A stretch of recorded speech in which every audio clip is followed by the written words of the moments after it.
بسم الله الرحمن الرحيم. حامدا ومصليا ومسلما بعد الحمد والصلاة فأستعيذ بالله من الشيطان الرجيم. بسم الله الرحمن الرحيم. السلام علیکم ورحمۃ اللہ وبرکاتہ.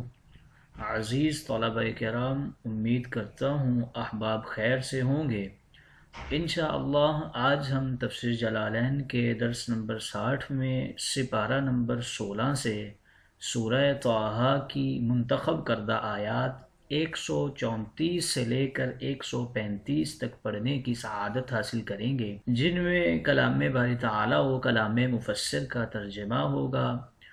تفسیری اغراض کی تشریح و توضیح کو ذکر کیا جائے گا، اور ربط و تعلق آیات کو ذکر کرنے کی سعادت حاصل کریں گے. تو آئیے طلبہ کرام بلا تاخیر بڑھتے ہیں اپنے آج کے درس کی. رب تعالیٰ نے ارشاد فرمایا، بسم اللہ الرحمن الرحیم، وَلَوْ أَنَّا أَهْلَكْنَاهُمْ بِعَذَابٍ مِّن قَبْلِهِ لَقَالُوا رَبَّنَا لَوْلَا أَرْسَلْتَ إِلَيْنَا رَسُولًا فَنَتَّبِعَ آيَاتِكَ مِن قَبْلِ أَن نَّذِلَّ وَنَخْزَىٰ. آئیے طلبہ کرام ان آیت مقدسہ کا ماقبل آیات کے ساتھ ربط اور تعلق جانتے ہیں. مفسرین کرام ان آیات کا ماقبل آیات کے ساتھ پہلا تعلق کچھ یوں بیان کرتے ہیں کہ پچھلی آیات میں کفار کا انبیاء کرام کو نہ ماننے اور قسم قسم کے اعتراض کرنے کا بیان ہوا ہے. اب ان آیات میں فرمایا جا رہا ہے کہ اگر ہم رسول نہ بھیجتے تب بھی ان کا یہی اعتراض ہوتا کہ اللہ نے ہمیں سمجھانے والا ہادی تو بھیجا ہی نہیں اور ہماری گمراہی پر ہمیں عذاب دے دیا. دوسرا تعلق ان آیات کا ماقبل آیات کے ساتھ کچھ یوں مفسرین کرام پیش فرماتے ہیں کہ پچھلی آیات میں مسلمانوں کو کفار کی تکالیف پر صبر کرنے کی ہدایت کی گئی. اب ان آیات میں کفار کو صبر اور انتظار کرنے کا کہا جا رہا ہے. تیسرا تعلق ان آیات کا ماقبل آیات کے ساتھ کچھ یوں بیان فرماتے ہیں کہ پچھلی آیات میں دنیا کی دولت کفار کو دی گئی. اب ان آیات میں فرمایا گیا کہ ایمان و ہدایت کی جو دولت ہے وہ مسلمان اور نبی پاک کے غلاموں کے لیے ہے. آئیے طلبہ کرام ان آیات مقدسہ کا شان نزول بھی جان لیجئے.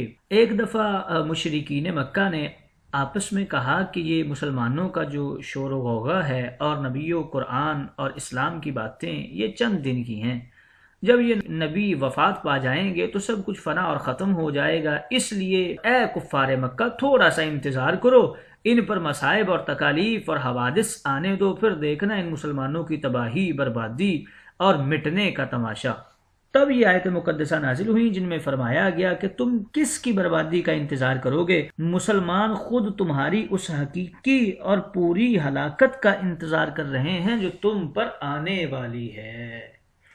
آئیے طلبہ کرام ربط و تعلق آیات کے بعد بڑھتے ہیں آج کے درس کے ترجمہ کی طرف. وَلَوْ أَنَّا أَهْلَكْنَا، اور اگر ہم ان کو اے محمد آپ کی آمد سے قبل ہی ہلاک کر دیتے عذاب کے ذریعے، تو یہ لوگ لَقَالُوا، یوم القیامہ قیامت والے دن یہ بول اٹھتے، ربنا اے ہمارے رب، لولا ہلا کیوں نہیں، ارسلت الینا رسولا تو نے ہماری طرف کسی رسول کو، کسی ہادی کو بھیجا، فنتبع آیاتک المرسل بها، ہم اس کے جو تیری طرف سے لائے ہوئے احکام تھے ان کی پیروی کرتے، ان کے اوپر چلتے، من قبل ان نزل فی القیامت ونخزى فی جہنم، اس سے قبل کہ ہم قیامت میں جہنم میں ذلیل اور رسوا ہوتے.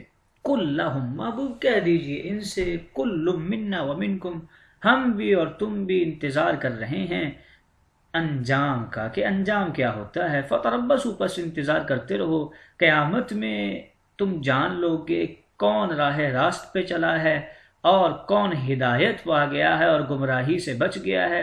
تم بچ گئے ہو یا ہم بچ گئے، یہ قیامت والے دن پتہ چل جائے گا۔ آئیے طلبہ کرام ترجمہ کے بعد بڑھتے ہیں آج کے درس کی تشریح و توضیح کی طرف۔ یہاں سے بتا رہے ہیں کہ اے محبوب، ہمارے قانون عدل کا طریقہ یہی رہا ہے کہ ہم کسی کو غفلت میں عذاب نہیں دیتے، نہ ہدایت پہنچائے بتائے بغیر ہلاک کرتے ہیں، بلکہ ہر طرح اپنے انبیاء کے ذریعے وعظ و نصیحت، بشارت، کفر و ایمان کے احکام، اچھے برے کی پہچان کراتے رہے ہیں۔ اسی لیے کتب، صحائف، رسول مرسل بھیجتے رہے ہیں، بلکہ ہم نے عالم انسانیت کی ابتدا ہی نبوت و رسالت سے فرمائی اور اپنے خلیفہ فی الارض پہلے بشر کو ان کی نسلی قوم کا نبی بنا دیا تھا، تاکہ کوئی انسان بھی ہدایت حق، صفات ربانی، آیات ایمانی سے بھولا اور بھٹکا نہ رہے۔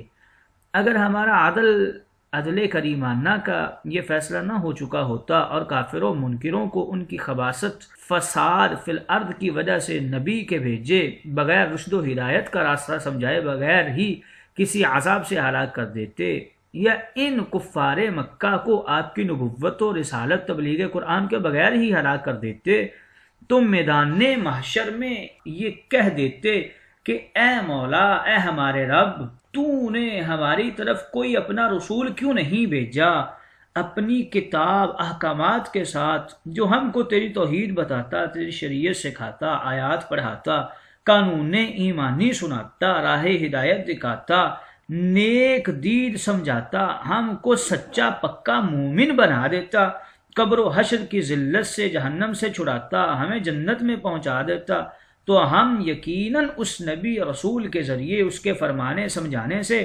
صحیح بندے بن کر تیری تمام آیتوں، قانونوں کی دل و جان، صدقے لسان سے ہماتن پیروی کر لیتے، اس سے پہلے کہ موت کے وقت ذلیل اور قبر میں حقیر اور آج محشر میں خوار ہوتے، یا ابدی جہنم کے عذاب علیم میں مبتلا ہوتے۔ کفار کی اس عذر خواہی کو توڑنے کے لیے ہم نے ان کے پاس اپنے انبیاء بھیجے، پھر ساری کائنات کے لیے آپ کو ابدی رسول مرسل بنا کر بھیج دیا۔ یہ بات اور ہمارے رحم و کرم کا یہ انداز اور طریقہ بھی ان کو سمجھا دو کہ دیکھو، رب تعالیٰ نے مجھ کو رسول بنا کر کتاب دے کر تمہاری ہی بھلائی کے لیے بھیجا ہے، میں نے تم کو وہ تمام آیات سنا دی ہیں جن کی تم کو ضرورت تھی، اب ایمان نہ لانے کا عذر بہانہ تمہارے پاس باقی نہیں رہا، اس دنیا میں اور نہ کل کو محشر میں۔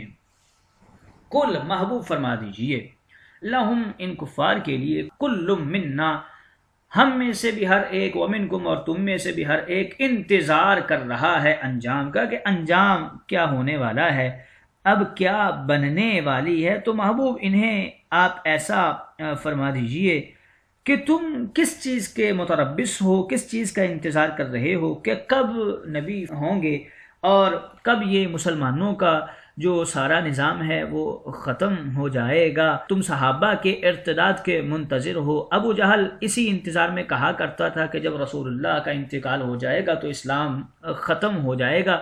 محبوب ان سے کہہ دیجئے فتربصوا، بس انتظار کرتے رہو، کون کب مرے گا اور کس حال میں مرے گا۔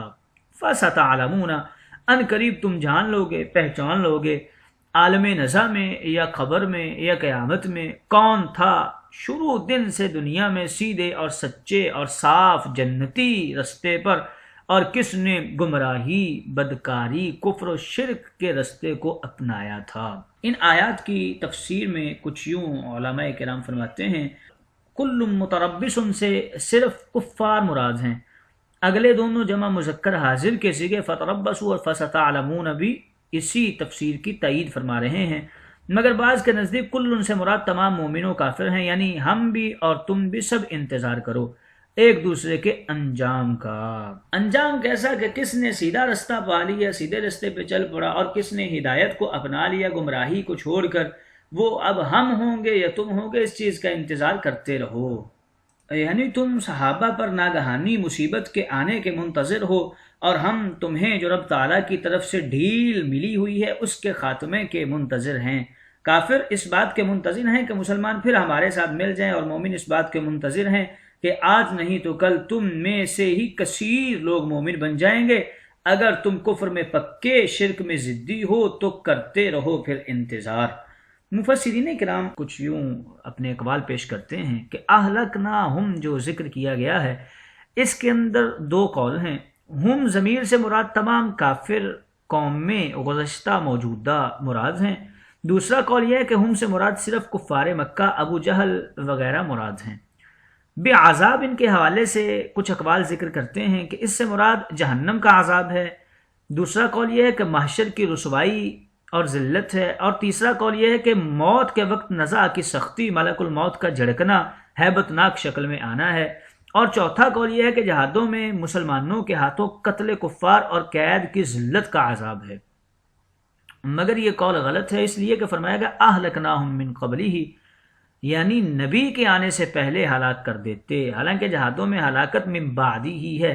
من قبل ہی میں بھی چار قول ذکر کرتے ہیں۔